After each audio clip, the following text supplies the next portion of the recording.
Ce monsieur, il s'appelle Mike Waltz. C'est le conseiller à la sécurité nationale américaine de la Maison-Blanche. Donc, le monsieur Donald Trump. Il dit clair, limpide, comme de l'eau de roche. Pour mettre fin à la situation russo-occidentale sur le territoire ukrainien, il faut carrément faire des concessions territoriales à la Russie et il faut aussi des garanties de sécurité de la part des Européens. Il va plus loin parce qu'il était dans les ondes du CNN. Il est stupéfait par l'altercation qui a eu lieu entre M. Donald Trump et M. Volodymyr Zelensky.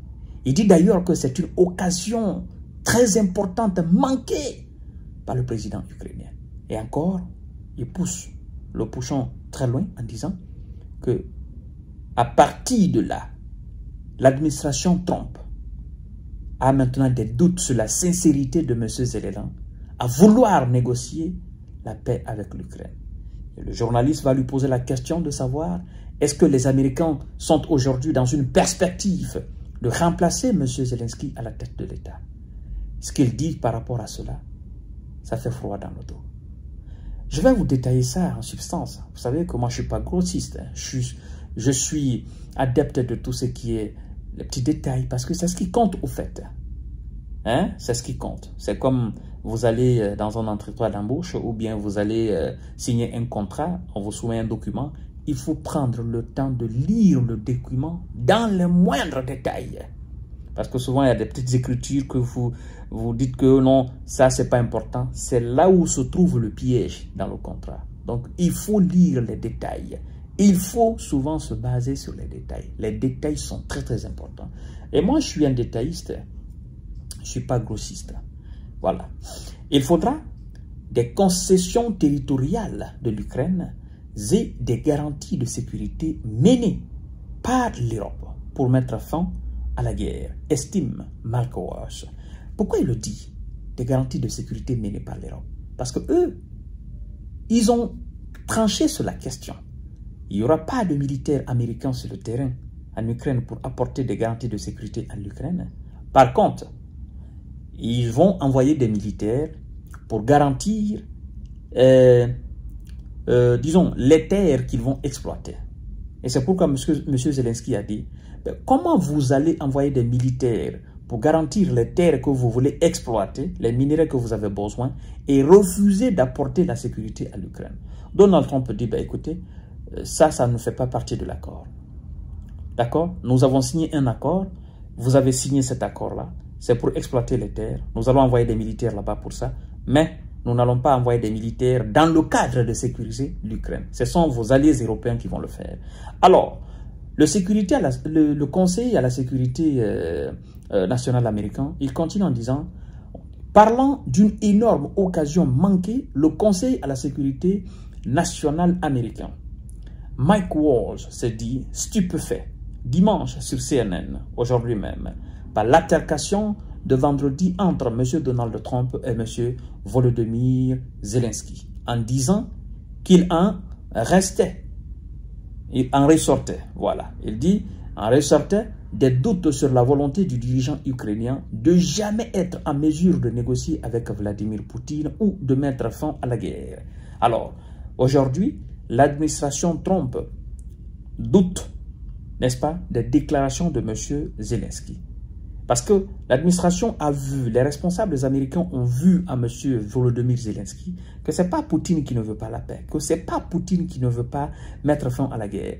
Plutôt, c'est M. Zelensky qui n'a pas la bonne volonté, qui ne veut pas la paix et qui veut que les Américains continuent de fournir des armes. Mais eux, ils ne sont plus là-bas. Ils ne veulent plus fournir d'armes à l'Ukraine. Alors, négocier avec Poutine ou de mettre fin à la guerre.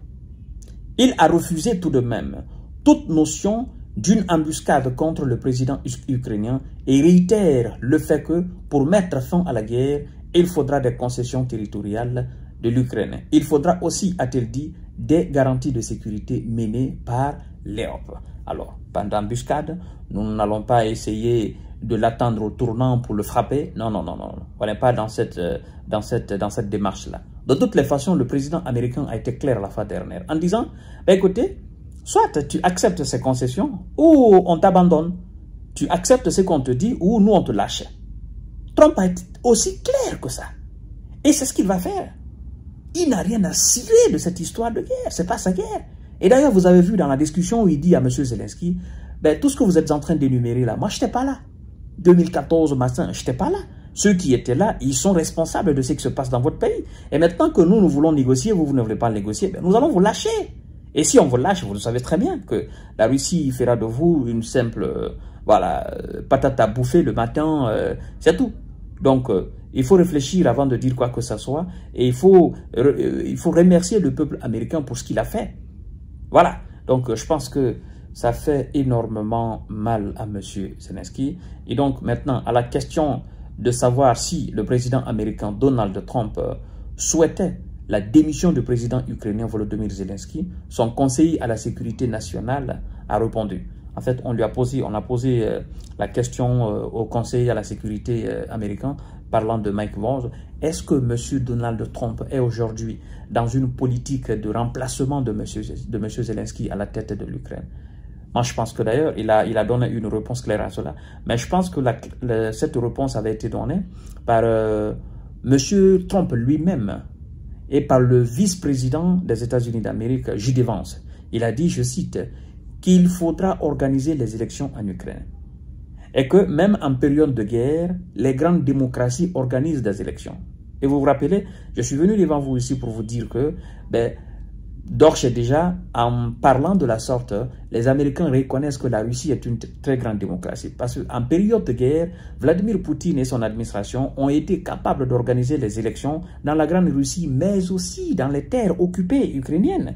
Que ce soit les élections législatives ou présidentielles, tout a été organisé. Zelensky avait promis de faire la même chose, mais il n'a pas été au bout parce que lui, il a pris goût du pouvoir, il ne veut pas quitter la tête de l'État. Et donc, en disant il faut organiser les élections, les Américains veulent déjà le remplacer. Ils veulent déjà remplacer M. Zelensky. Mais écoutons ce que le conseiller à la sécurité, le conseiller de M. Donald Trump dit. Donc, à la question de savoir si le président américain Donald Trump souhaitait la démission du président Volodymyr Zelensky, son conseiller à la sécurité nationale a répondu en disant ceci. C'est une réponse diplomatique qu'il a donnée, mais la réponse elle est très claire. Il dit, je cite, « Nous avons besoin d'un dirigeant capable de traiter avec nous et au bout de compte, traiter avec les Russes. Nous avons besoin d'un dirigeant capable de traiter avec nous, les Américains, et au bout de compte, capable aussi de traiter avec les dirigeants russes. » Et il continue en disant, et mettre fin à la guerre. S'il devient évident que les motivations personnelles ou les motivations politiques du président Volodymyr Zelensky éloignent la perspective de mettre fin au conflit dans son pays, alors je crois que nous aurons un véritable problème sur les bras. Donc, il est clair. Nous avons besoin d'un dirigeant à la tête de l'Ukraine capable de discuter avec nous, capable de nous comprendre. Nous avons besoin d'un dirigeant à la tête de l'Ukraine qui a la capacité aussi, n'est-ce pas, de communiquer avec la partie russe. Mais si les motivations personnelles et les motivations politiques de M. Zelensky, n'est-ce pas, le poussent à se détourner de tout cela, nous les Américains, nous avons alors un véritable problème sur les bras. Donc, aujourd'hui, est-ce que M. Zelensky est capable de discuter avec Donald Trump? Non. Est-ce qu'il est capable d'accepter ce que les Américains disent? Est-ce qu'il est devenu un rebelle? Est-ce qu'il est devenu, disons, un anticonformiste? Est-ce qu'il est devenu encombrant pour les Américains? Sans doute, oui, il est devenu encombrant. Et c'est devenu un danger pour les Américains. Parce que c'est humiliant pour eux. En fait, l'Amérique n'a pas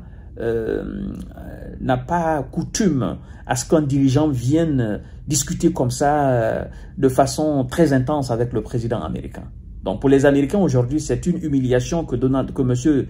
Zelensky vienne discuter comme ça devant les médias avec le président américain. Et oser même le ton, n'est-ce pas? Oser même lui retirer la parole. Donald Trump, quand il parlait, M. Zelensky parlait en même temps. Donc, pour les États-Unis d'Amérique, ce n'est pas une bonne image. Donc, ils se disent, ben, il ne va pas répéter ça maintenant, ça c'est terminé. Donc, voilà en gros ce que le conseiller de M. Le conseiller à la sécurité nationale de M. Trump dit. Et je crois d'ailleurs que ça va, ils finiront par le remplacer, évidemment, parce que le nom de l'ex-patron de l'armée ne cesse de revenir, monsieur le général Valéry Zalouzny, ça ne cesse de revenir. Vous voyez, il y a aussi le nom de l'ex-président, je crois bien c'est Petro Poroshenko, quelque chose comme ça là. Zelensky va partir, ils vont le remplacer, ça c'est clair et net. Les Américains n'aiment pas comme ça là. Si vous n'êtes pas une puissance comme la Russie, ben, ils n'aiment pas des contradictions comme ça avec des pays de la dimension de l'Ukraine. C'est ça la réalité au fait. Toi tu n'as rien et puis toi tu veux jouer à l'orgueil. Tu es qui? Des gens te nourrissent, des gens t'abritent, ils t'habitent, des gens te défendent. Des gens ont mis plus de 350 milliards pour te permettre de tenir. Bon, et puis aujourd'hui, tu te permets de gronder sur les mêmes gens. Toi, tu es qui? C'est ça la réalité au fait. C'est ce que les Américains se disent aujourd'hui. Mais ce gars-là, quand même, il ose. Tu n'as rien et puis tu veux faire la grosse tête. Il faut réfléchir, Zelensky. Voilà. Les Européens, là, ils ne peuvent pas. Ils sont fatigués. Ils sont faibles. Ils ne peuvent pas. Eux-mêmes dépendent des États-Unis militairement sur le plan défensif. Voilà, mesdames et messieurs, je vous reviens.